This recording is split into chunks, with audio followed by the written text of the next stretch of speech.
Hello प्यारे बच्चों, good evening. कैसे हैं आप सभी? आई होप कि आप सभी अच्छे होंगे, स्वस्थ होंगे, मस्त होंगे और अच्छे से पढ़ाई कर रहे होंगे। प्यारे बच्चों, आज के वीडियो में हम सब सब्जेक्ट हिंदी का ऐसे मोस्ट ऑब्जेक्टिव क्वेश्चन को देखने वाले हैं जिसमें से आप सभी को 15 या फिर 20 क्वेश्चन 2025 बिहार बोर्ड एग्जाम में अवश्य देखने के लिए मिल जाएगा। इसीलिए प्यारे बच्चों, आप सबसे रिक्वेस्ट है, अगर आप सब 2025 बिहार बोर्ड एग्जाम में ज्यादा से ज्यादा मार्क्स लाना चाहते हैं तो क्लास को एंड तक जरूर देखिएगा। क्लास को 20 से स्किप करके मत जाइएगा। और एक बात, आप सब अपने प्यारे हाथों से अपने दोस्तों के पास शेयर भी कर देना ताकि उन लोगों का भी कुछ फायदा हो सके। तो प्यारे बच्चों, वीडियो में आगे बढ़ने से पहले मैं आप सभी को एक बात और बता देना चाहता हूं। मैं आपका प्रीतम सर और आप देख रहे हैं आपका अपना चैनल बिहार एग्जाम मार्क्स। अगर चैनल पर पहली बार है तो चैनल को सब्सक्राइब कर लेना, क्योंकि इस चैनल पर आप सभी को 12th क्लास की तैयारी बेहतर तरीके से करवाई जाती है। तो प्यारे बच्चों, क्लास को शुरू करते हैं। देखो प्यारे बच्चों, आप सभी के स्क्रीन पे हिंदी का सबसे पहला ऑब्जेक्टिव क्वेश्चन दिख रहा होगा। ओ सदानीरा के लेखक कौन है? ठीक है, क्वेश्चन क्या है सबसे पहला, यानी कि प्रश्न है सबसे पहला, ओ सदानीरा शीर्षक पाठ के लेखक कौन है? दोनों तरह से पूछ सकता है आप सभी को एग्जाम में। ठीक है, ओ सदानीरा के लेखक कौन है? जगदीश चंद्र माथुर जी या फिर अज्ञा जी। अज्ञा जी का पूरा नाम क्या है? आप सभी को याद है अज्ञा जी का पूरा नाम क्या है? ठीक है,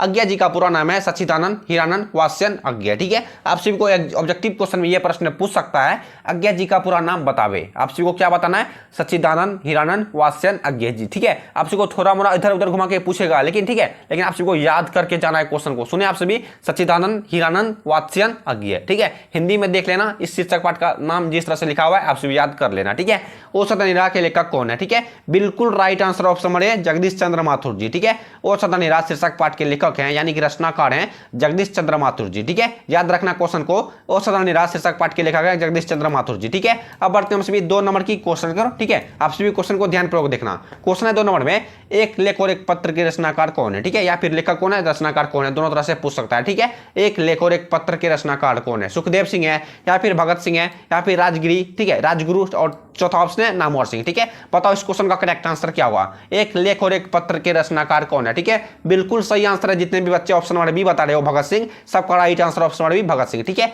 एक लेख और एक पत्र के रचनाकार है भगत सिंह हो जाएगा। ठीक है, 2 का correct answer option number B Bhagat Singh. ठीक है, अब बढ़ते हैं सभी 3 नंबर की क्वेश्चन करो। ठीक है, आप सभी ध्यानपूर्वक देखना। क्वेश्चन है, बालकृष्ण भट्ट की रचना बातचीत क्या है? ठीक है, क्वेश्चन क्या है? क्वेश्चन है, बालकृष्ण भट्ट की रचना बातचीत क्या है? एकांकी है या फिर कहानी है या फिर यात्रा स्मरण है या फिर ललित निबंध है? ठीक है, बताओ इस क्वेश्चन का करेक्ट आंसर क्या होगा? बालकृष्ण भट्ट की रचना बातचीत क्या है? ठीक है, सबको मालूम है, लेकिन आप सभी कमेंट करके नहीं बताना चाहते हो। ठीक है, कमेंट क्या करो, इससे यह पता चलेगा आप सभी को कितना प्रश्न का उत्तर मालूम है और कितना प्रश्न का उत्तर मालूम नहीं है। ठीक है, और जो बच्चे आंसर नहीं जानते हैं वो कमेंट देख के पढ़ लेंगे इसका राइट आंसर क्या होगा। ठीक है, बालकृष्ण भट्ट की रचना बातचीत क्या है? ठीक है, बिल्कुल right answer option number D Lalit निबंध है। ठीक है, सबको याद होगा बालकृष्ण भट्ट की रचना बातचीत एक प्रकार का ललित निबंध है। ठीक है, इस क्वेश्चन का राइट आंसर सबको याद रखना है। ठीक है, बालकृष्ण भट्ट की रचना बातचीत ललित निबंध है। ठीक है, अब बढ़ते हैं हम सभी 4 नंबर की क्वेश्चन करो। ठीक है, आप सभी आंख को नजर से मतलब घूर घूर के देखना क्वेश्चन को। ठीक है, मतलब गौर से देखना क्वेश्चन को।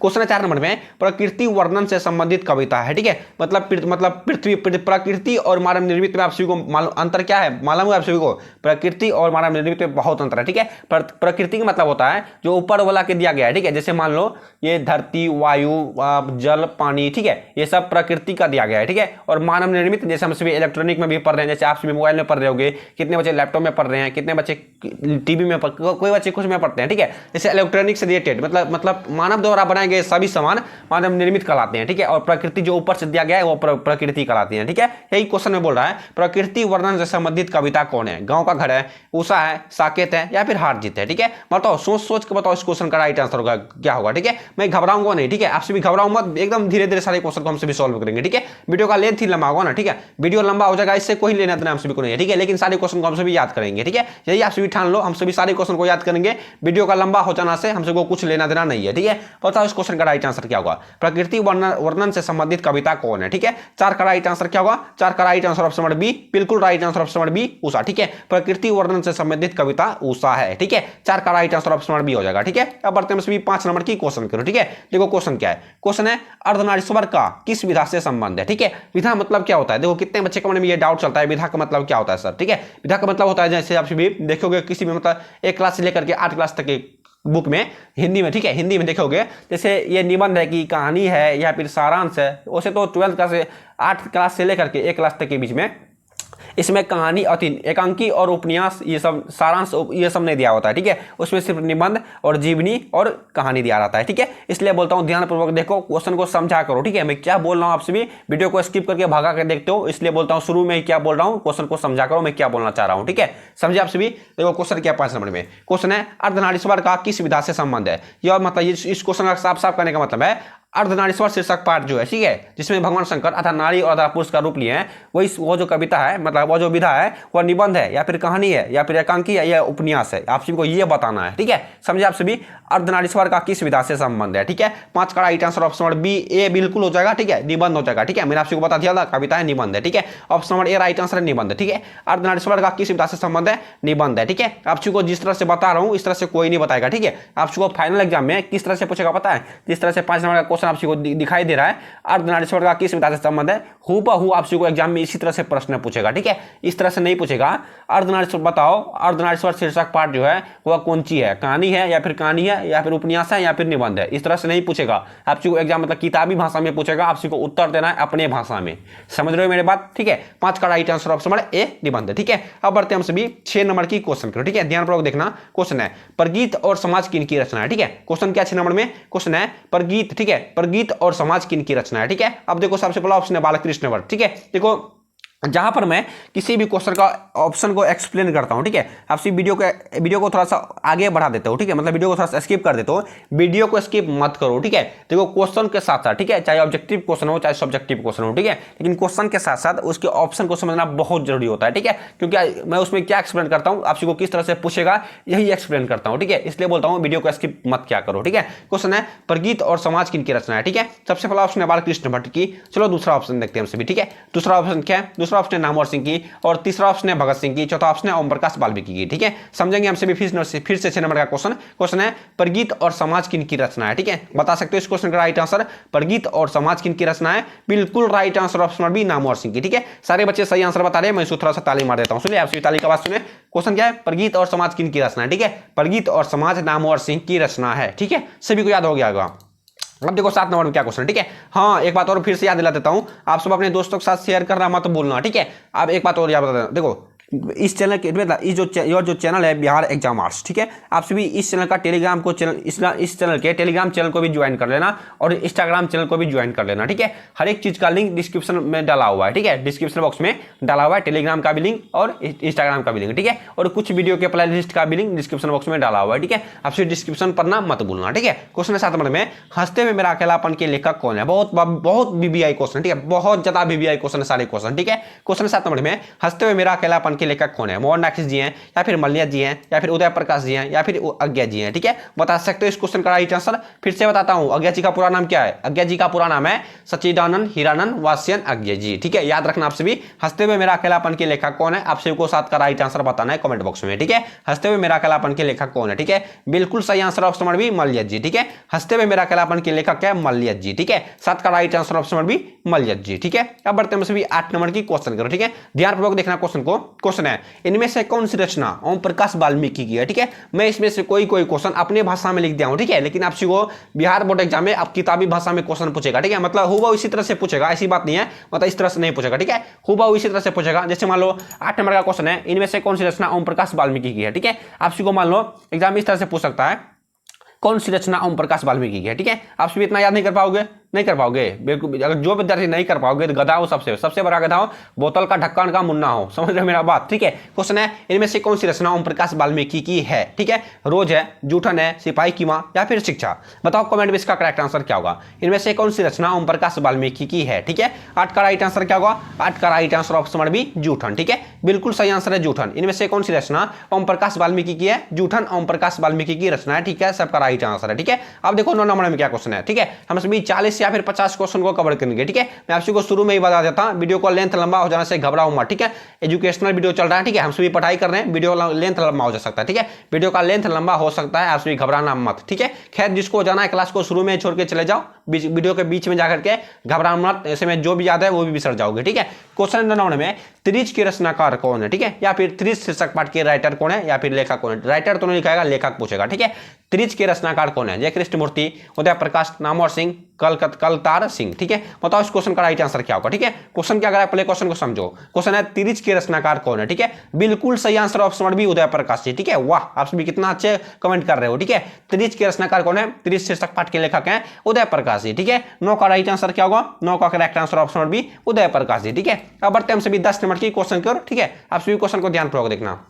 क्वेश्चन है जय कृष्ण मूर्ति की इनमें कौन सी रचना है। ठीक है, क्वेश्चन क्या करा है, क्वेश्चन करा है जय कृष्ण मूर्ति की इनमें से कौन सी रचना है, रोज या फिर संपूर्ण क्रांति। संपूर्ण क्रांति तो जयप्रकाश नारायण की रचना है, शिक्षा जय कृष्ण मूर्ति की रचना है। ठीक है, याद रखना आप सभी। ठीक है, बहुत ज्यादा बीबीआई क्वेश्चन है और इस तरह से कोई बताएगा नहीं। ठीक है, जय कृष्ण मूर्ति की इनमें से कौन सी रचना है। ठीक है, 10 का राइट आंसर क्या होगा, 10 का right answer option number C, शिक्षा। सिंपल सी बात है, जय कृष्ण मूर्ति की इसी में से रचना शिक्षा है। ठीक है, आप सभी अगर आप सभी कमेंट करके ये बोलोगे सर आप सभी आप एक ऐसा ट्रिक लाइए जिसमें हम सभी को किस शीर्षक पाठ के लेखक कौन है हमको याद करने में दिक्कत ना हो, तो मैं वीडियो लेके अवश्य आऊंगा। ठीक है, और वह विधा है या फिर विधा में कौन सा उसका अंग है, जैसे कहानी है, एकांकी है, मतलब सारांश है क्या है, वो आप सभी को ट्रिक से बताऊंगा, आप सभी को 1 मिनट में याद हो जाएगा।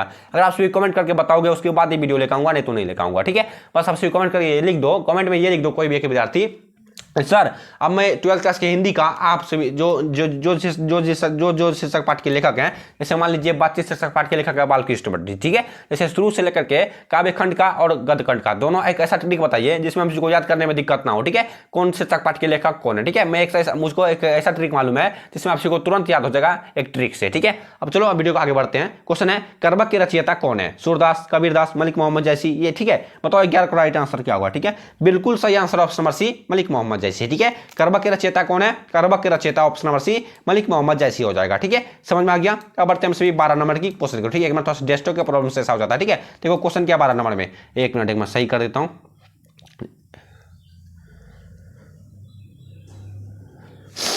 देखो क्वेश्चन क्या 12 नंबर में, 12 नंबर में क्वेश्चन है हार जीत के रचनाकार कौन है। ठीक है, क्वेश्चन क्या 12 नंबर में क्वेश्चन है हार जीत के रचनाकार कौन है, अशोक वाजपेयी है या फिर विनोद कुमार शुक्ल या फिर रघुवीर साय या फिर महात्मा गांधी। बता सकते हो इस क्वेश्चन का राइट आंसर, हार जीत के रचनाकार कौन है। ठीक है, बताओ मेरे शेर एवं शेरनियों इस क्वेश्चन का राइट आंसर क्या होगा। ठीक है, 12 का राइट आंसर क्या होगा, 12 का राइट आंसर ऑप्शन नंबर ए, अशोक वाजपेयी। ठीक है, सबको याद होगा हार जीत शीर्षक पाठ के लेखक हैं अशोक वाजपेयी। ठीक है, 12 का राइट आंसर ऑप्शन नंबर ए, अशोक वाजपेयी। ठीक है, अब देखो 13 नंबर में क्या क्वेश्चन है, ध्यानपूर्वक देखना।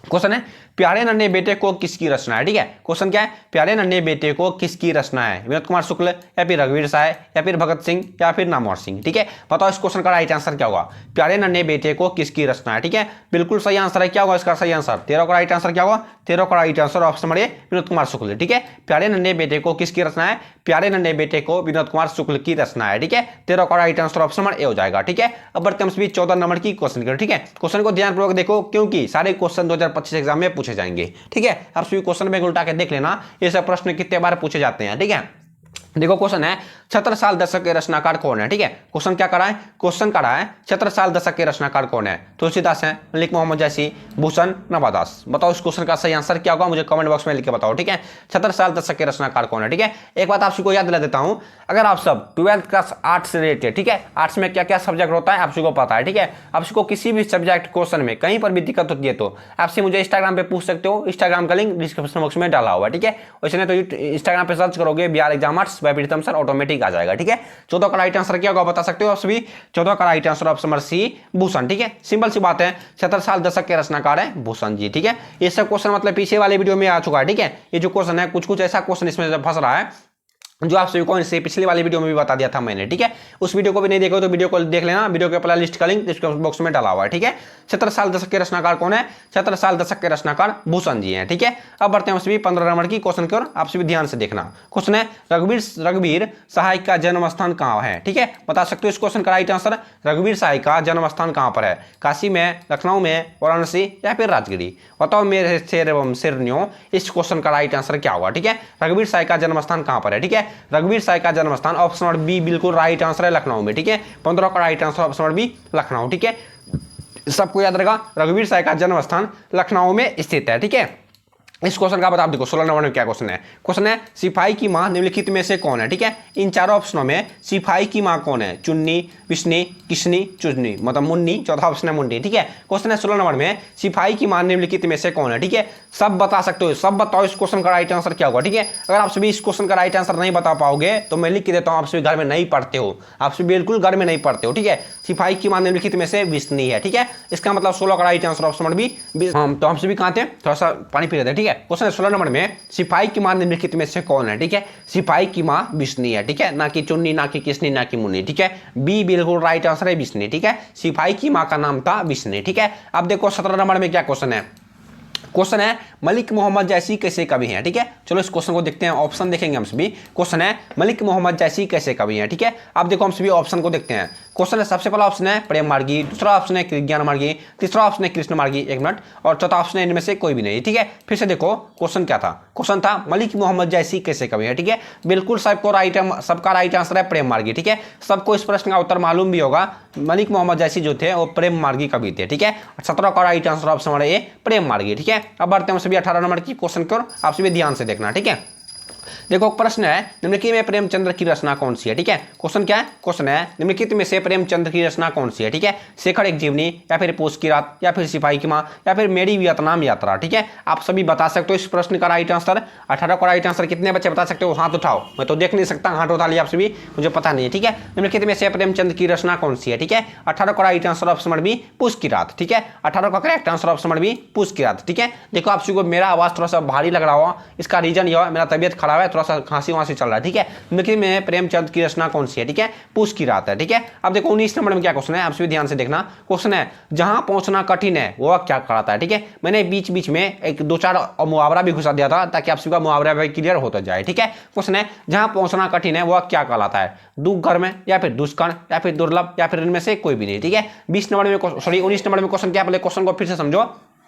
क्वेश्चन करा है जहां पहुंचना कठिन है। ठीक है, जैसे मान लो आपके घर के आगे सामने में कुआं पर कुआं है। ठीक है, मतलब ज्वालामुखी है, अगर आप सभी को बोला जाए ज्वालामुखी पर आप सभी चढ़ जाओ। ठीक है, इससे कितना विद्यार्थी आईएएस बनना चाहते हो, वहां पर बहुत जाना बहुत कठिन होता है। ठीक है, आप सभी को खुद पता होगा, वो आईएएस बनना कोई छोटा बात नहीं है, बहुत बड़ा बात है। ठीक है, वही बोल रहा है इस क्वेश्चन में जहां पहुंचना कठिन है वह क्या कहलाता है। ठीक है, बिल्कुल सही आंसर ऑप्शन नंबर ए, जितने भी बच्चे बताओ दुर्गम। ठीक है, 19 का राइट आंसर ऑप्शन नंबर ए दुर्गम। ठीक है, वैसे हम सभी बोल देंगे जहां पहुंचना कठिन है मतलब मुश्किल है, आप सभी अपने भाषा में बोल दिए, लेकिन ठीक है आप सभी को व्याकरण भाषा में बोलना है और हिंदी भाषा में बोलना है। ठीक है, जहां पहुंचना कठिन है उसे हम सभी दुर्गम में बोलते हैं। ठीक है, बस याद रख लेना है तो ऑटोमेटिक 1 नंबर हमको मिल जाएगा। ठीक है, अब देखो 20 नंबर में क्या क्वेश्चन है, ध्यान से देखना। क्वेश्चन है बातचीत शीर्षक पाठ के लेखक कौन है। ठीक है, बताओ अगर आप सभी इस प्रश्न का राइट आंसर मालूम नहीं है। ठीक है, अगर आप सभी को इस प्रश्न का उत्तर मालूम नहीं है तो आप सभी क्या पढ़ते हो आप सभी गोबर तो नहीं बिछते हो। ठीक है, बातचीत शीर्षक पाठ के लेखक कौन है, मोहन डाकेश, जयप्रकाश नारायण, अरे बुर्बक, ऑप्शन नंबर बी होगा, ऑप्शन नंबर डी होगा बालकृष्ण भट्ट। ठीक है,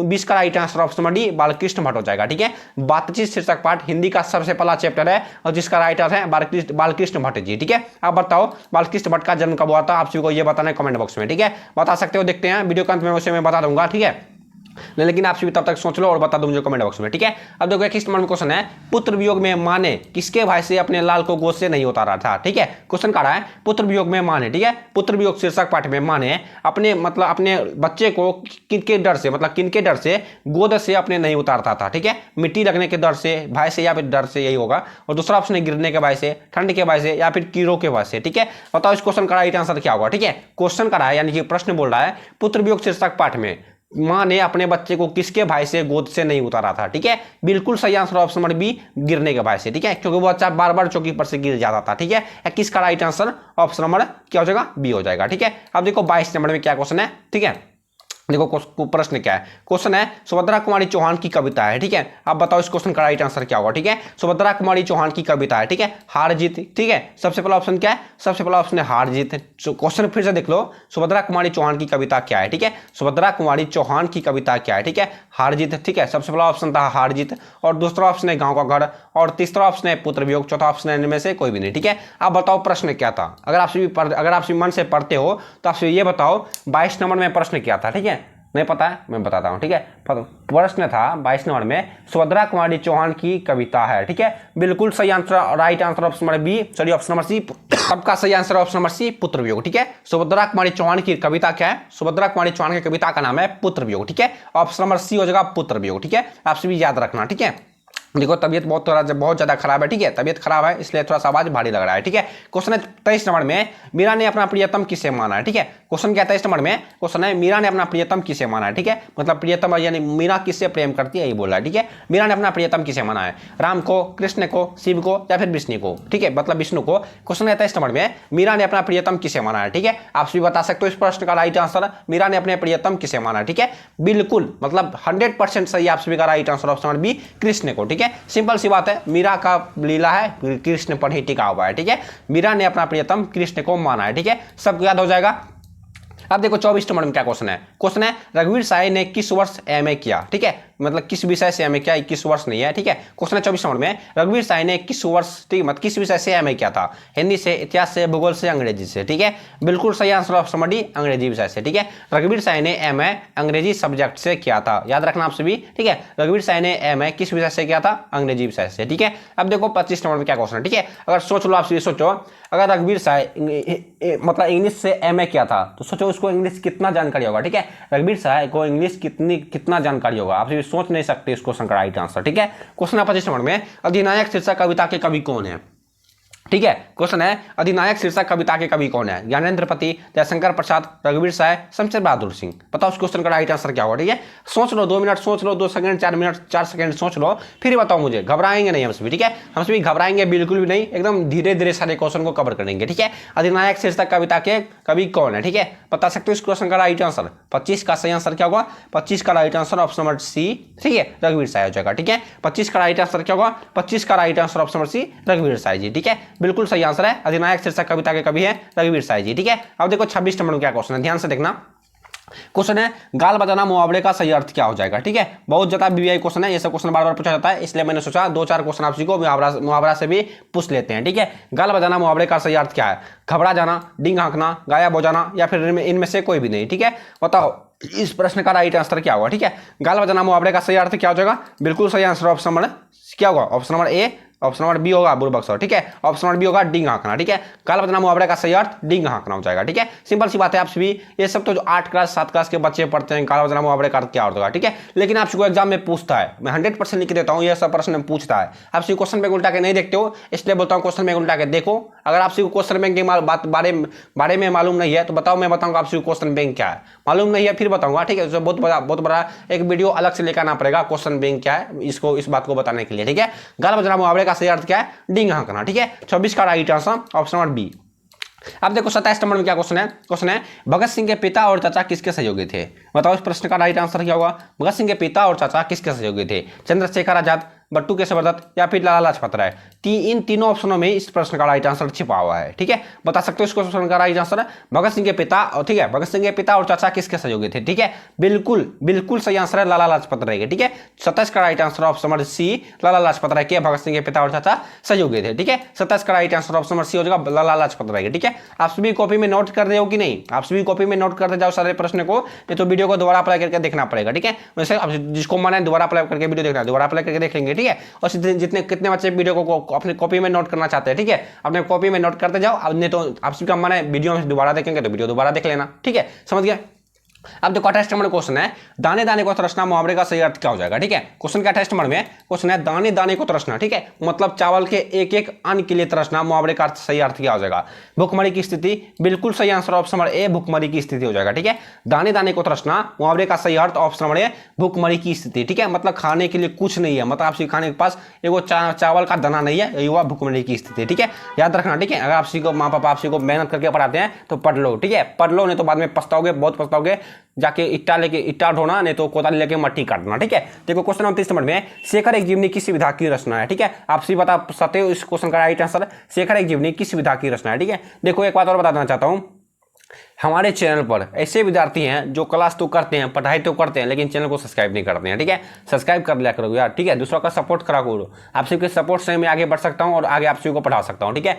समझ रहे हो मेरी बात, आप सभी इसलिए बोलता हूं चैनल को सब्सक्राइब कर लेना और वीडियो को लाइक अवश्य करना, ठीक है। आप सभी का प्यार और सपोर्ट, आप सभी का प्यार और सपोर्ट मुझे बहुत जरूरी है अभी, ठीक है। आप सभी अपना प्यार और सपोर्ट बनाए रखना मेरे ऊपर, उसके बाद आप सभी को आगे क्लास करवा सकता हूँ, आपके छोटे भाई को, आपके छोटे बहन को, ठीक है, मैं आगे चल के क्लास करवा सकता हूँ, ठीक है। और अगर आप सभी का 2025 बिहार बोर्ड एग्जाम में ज़्यादा से ज़्यादा मार्क्स नहीं आया तो मेरा नाम बदलना, ठीक है, लेकिन आप सभी रेगुलर क्लास करो, ठीक है। रेगुलर क्लास करोगे तो आप मैं लिख के देता हूँ, अगर आप सभी अभी भी क्लास रेगुलर करोगे तो 350 नंबर पक्का आएगा, याद रखना आप सभी, ठीक है। अगर आप चाहते हो 2026 में 2027 में आपका भाई और बहन अच्छा से ज़्यादा मार्क्स ला सके तो इस चैनल को सब्सक्राइब करने के लिए मत बोलना, ठीक है।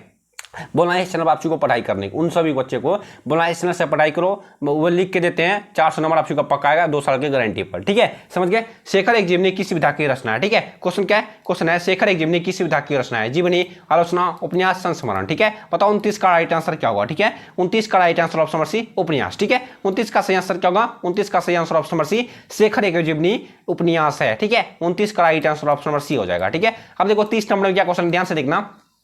प्रश्न है अरेबा परेबा उदय प्रकाश की कैसी कृति है, ठीक है। क्वेश्चन क्या 30 नंबर में क्वेश्चन है अरेबा परेबा उदय प्रकाश की कैसी कृति है, कहानी संग्रह, उपन्यास, कविता संग्रह, निबंध, निबंध संग्रह, ये हुआ, ठीक है। क्वेश्चन 30 नंबर में अरेबा परेबा उदय प्रकाश की कैसी कृति है, ठीक है। बहुत ज्यादा बीबीआई क्वेश्चन है, बहुत ज्यादा बीबीआई क्वेश्चन, मतलब कितना बोलूं, मुझे ये बात बोलते बोलते एनर्जी उत्पन्न होने लगता है, ठीक है। अरेबा परेबा उदय प्रकाश की कैसी कृति है, ठीक है। बिल्कुल सही आंसर ऑप्शन नंबर कहानी संग्रह है, ठीक है। अरेबा परेबा जो उदय प्रकाश की कृति है वो एक प्रकार का कहानी संग्रह है, ठीक है। याद रखेंगे आप सभी। अब बढ़ते हैं हम सभी 31 यानी कि 31 नंबर की क्वेश्चन को आप सभी ध्यान से देखना। क्वेश्चन है रोज शीर्षक कहानी के लेखक कौन है, ठीक है। क्वेश्चन क्या है, क्वेश्चन है रोज शीर्षक कहानी के लेखक कौन है, मलयज, उदय प्रकाश, भगत सिंह, अज्ञे जी, ठीक है। देखो आज के वीडियो हम सब जो क्वेश्चन को कवर किए हैं उसमें से आपको अधिकतर देखिए नोट आप सभी गौर किए होंगे, जिसमें आप इनके राइटर कौन है, लेखक कौन है, इसका जन्म कब हुआ था, यही सब प्रश्न आ रहा है, ठीक है। इसलिए मैंने सोचा यही प्रश्न बनाएंगे आज के वीडियो हम सभी सोचे। आज की मेरी टीम ने यह सोचा सर आज एक ऐसा वीडियो बनाया जाए जिसमें विद्यार्थी को याद करने में दिक्कत ना हो, इनके रचनाकार कौन है, जबकि विद्यार्थी का रिवीजन क्लियर होते जाए, ठीक है। समझ रहे हो आप सभी मेरी बात। 31 नंबर क्वेश्चन है, इसलिए बोलता हूँ वीडियो को एक बार फिर से देख लेना, ठीक है। वीडियो को एक बार फिर से देख लेना, अगर सारे क्वेश्चन याद हो गए हैं फिर भी वीडियो को एक बार फिर से देखना, ठीक है, ताकि आपका थोड़ा सा भी डाउट है, ठीक है, 10% भी डाउट है तो वह भी क्लियर हो जाए, ठीक है। देखो क्वेश्चन है रोज शीर्षक कहानी के, ठीक है, रोज शीर्षक कहानी के लेखक कौन है, ठीक है। बताओ 31 का राइट आंसर क्या होगा, ठीक है। बिल्कुल सही आंसर है ऑप्शन नंबर डी अज्ञे जी, ठीक है। रोज शीर्षक कहानी के लेखक हैं, ठीक है। ये क्वेश्चन देखो दोबारा आ चुका है इस वीडियो में, ठीक है। इस वीडियो में ये क्वेश्चन दोबारा आ चुका है। रोज शीर्षक कहानी के लेखक हैं अज्ञे जी, ठीक है, जिसका पूरा नाम है सच्चिदानंद हीरानंद वात्स्ययन अज्ञे जी, ठीक है। आपसे याद रखना ऑब्जेक्टिव क्वेश्चन में ये पूछेगा और अज्ञे जी का पूरा नाम क्या है, ठीक है। 31 का right answer option number D हो जाएगा, ठीक है। अब देखो 32 नंबर में क्या क्वेश्चन है, क्वेश्चन है विनय पत्रिका की भाषा है, ठीक है। क्वेश्चन क्या 32 नंबर में क्वेश्चन है विनय पत्रिका की भाषा है भोजपुरी, हिंदी, मैथिली, अंतर्वेदी, ब्रजभाषा। बताओ इस प्रश्न का राइट आंसर क्या होगा, बताओ क्या होगा इस प्रश्न का राइट आंसर। विनय पत्रिका की भाषा क्या है, विनय पत्रिका की भाषा है option number D Antarvedi Brajbhasha, ठीक है। याद रखना आप सभी 32 का right answer option number D Antarvedi Brajbhasha, ठीक है। विनय पत्रिका की भाषा अंतर्वेदी ब्रजभाषा, ठीक है। अब देखो 33 नंबर में क्या क्वेश्चन है, पहले क्वेश्चन को देखना उसके बाद क्वेश्चन के ऑप्शन को देखेंगे, ठीक है।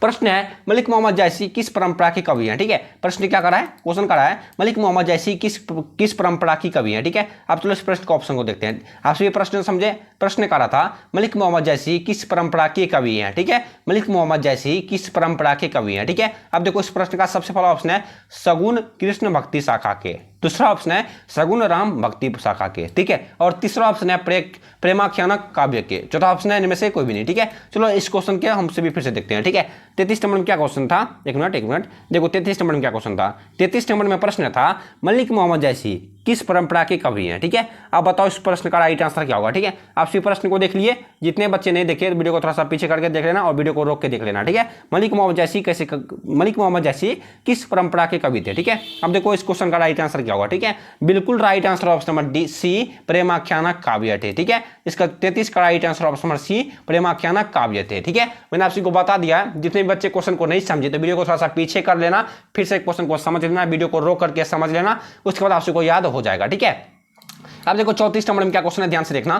प्रश्न है अंधे की लकड़ी मुहावरे का अर्थ क्या हो जाएगा, ठीक है। क्वेश्चन क्या करा है, क्वेश्चन प्रश्न करा है अंधे की लकड़ी मुहावरे का अर्थ क्या हो जाएगा। एकमात्र सहारा, बिल्कुल असहाय होना, कमजोर होना, चौथा ऑप्शन है लड़ाई की, ठीक है, लकड़ी के सहारे चलना। क्वेश्चन प्रश्न करा है अंधे की लकड़ी मुहावरे का अर्थ क्या हो जाएगा, ठीक है। बिल्कुल 100% सही है, आप सभी का ऑप्शन नंबर ए राइट आंसर है, एकमात्र सहारा, ठीक है। अंधे की लकड़ी कितना मतलब सुनने से ही लग रहा है, देखो इस प्रश्न को सुनने से लग रहा है अंधे की लकड़ी मुहावरे का अर्थ क्या हो जाएगा, ठीक है। बिल्कुल सही आंसर है ऑप्शन नंबर ए एकमात्र सहारा, ठीक है। 34 का राइट आंसर ऑप्शन नंबर ए एकमात्र सहारा, ठीक है।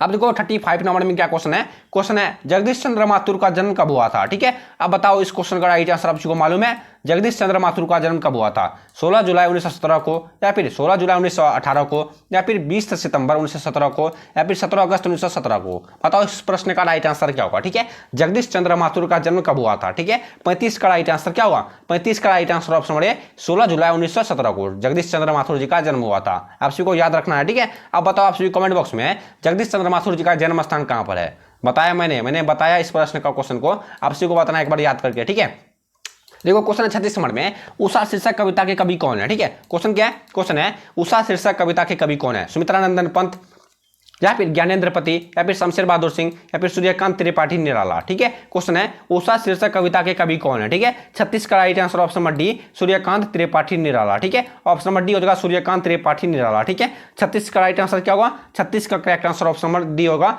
सूर्यकांत। देखो एक बार मिस्टेक हो रहा है, 36 का right answer option number D नहीं होगा, ऑप्शन नंबर सी होगा शमशेर बहादुर सिंह। ठीक है, उषा शीर्षक कविता के कवि कौन है? उषा शीर्षक कविता के कवि है शमशेर बहादुर सिंह। ठीक है, आपसे एक बार गूगल पे सर्च करके देखो उषा शीर्षक कविता के कवि कौन है। ठीक है, अब इसको पता चल जाएगा, 100% लिख देता हूं शमशेर बहादुर सिंह। ठीक है, थोड़ा सा बाय मिस्टेक हो जाता है। ठीक है, मिस्टेक सबसे होता है। अब देखो 37 नंबर क्या क्वेश्चन है? प्रश्न है जयशंकर प्रसाद किस वाद के कवि थे? ठीक है, क्वेश्चन क्या कर रहा है? क्वेश्चन है जयशंकर प्रसाद किस वाद के कवि थे? प्रयोगवाद, छायावाद, प्रगतिवाद, या फिर इनमें से कोई भी नहीं। ठीक है, प्रश्न को फिर से समझो, जयशंकर प्रसाद किस वाद के कवि थे? ठीक है, छायावाद के कवि थे। सबका right answer option number B Chhayavad. ठीक है, जयशंकर प्रसाद किस वाद के कवि थे? छायावाद के कवि थे। ठीक है, अब बढ़ते हैं हम सभी 38 नंबर की क्वेश्चन कौन, आप सभी ध्यान से देखना 38 नंबर में क्या प्रश्न काढ़ा है। ठीक है, प्रश्न काढ़ा है जो स्त्री अभिनय करती हो उन्हें एक शब्द में हम क्या कहेंगे? ठीक है, प्रश्न क्या काढ़ा है? प्रश्न काढ़ा है जो स्त्री अभिनय करती हो उन्हें एक शब्द में हम क्या कहेंगे? नर्तकी, गायिका। चलो तीसरा ऑप्शन देखते हैं। तीसरा ऑप्शन है अभिनेत्री, चौथा ऑप्शन है नायिका। ठीक है, बताओ इस प्रश्न का राइट आंसर क्या होगा? 38 का करेक्ट आंसर क्या होगा? ऑप्शन नंबर सी अभिनेत्री। ठीक है, आप सभी याद रखना 38 का right answer option number C अभिनेत्री। ठीक है, जिस बच्चे प्रश्न नहीं समझे, जो बच्चे प्रश्न नहीं समझे, वीडियो को थोड़ा सा पीछे कर लो, वीडियो को रोक लेना। ठीक है, वीडियो को स्टॉप कर लेना, उसके बाद आप सभी को समझ में आ जाएगा। ठीक है, समझ गए? अब देखो 39 यानी कि 39 नंबर में क्या प्रश्न है? ठीक है, देखो प्रश्न क्या है, एक मिनट सही कर देता हूं पहले। ठीक है, प्रश्न है भवन शब्द क्या है? ठीक है, भवन शब्द क्या है? स्त्री है, पुल्लिंग है, या फिर उभयलिंग है? ठीक है, इस प्रश्न का राइट आंसर आप सभी को देना है कमेंट बॉक्स में। ठीक है, भवन शब्द क्या है? भवन शब्द क्या है? बताओ इस प्रश्न का राइट आंसर क्या होगा? सबका सही आंसर ऑप्शन नंबर बी पुल्लिंग है। ठीक है, देखो चीटिंग मत करना, मैं लाइव तो नहीं पढ़ा रहा हूं, आपसे को रिकॉर्डिंग वीडियो आपसे को प्रमोट कर रहा हूं। ठीक है, जितने विद्यार्थी चीटिंग कर रहे हो आपसे उसमें घटा है, इसमें आप सभी का नुकसान है, मेरा इसमें कोई नुकसान नहीं। ठीक है, जितना आप सभी का सही हुआ है ईमानदारी पूर्वक आप सभी कमेंट बॉक्स में लिख देना, सर हमारा 40 में इतना प्रश्न सही हुआ है। ठीक है, 40 क्वेश्चन को ही कवर करेंगे। ठीक, 40 क्वेश्चन को ही कवर करेंगे। आप ईमानदारी पूर्वक आपसे बता देना, सर हमारा 40 में 20 प्रश्न सही हुआ, 30 प्रश्न सही हुआ। ठीक है,